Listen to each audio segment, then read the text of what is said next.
Okay. All right. So one of the joys of being an author is you get to order your books before anybody else in the world has them.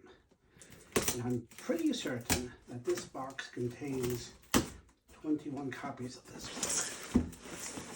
So I'm very excited to actually hold this thing after all this time.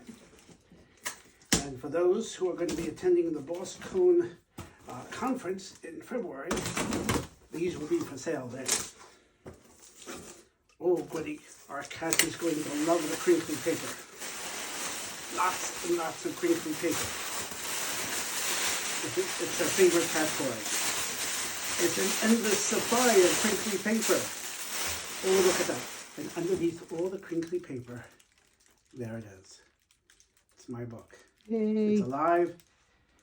It has text. It's legible. All good.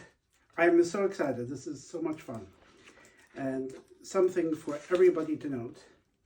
It's dedicated to all who helped me bring this story to life, especially Leo, Wendy, my daughters, Kayla and Hannah, for their love and support, and especially my darling wife, Margot. Without your love, Margot, none of this would have been possible. Oh. Press the square.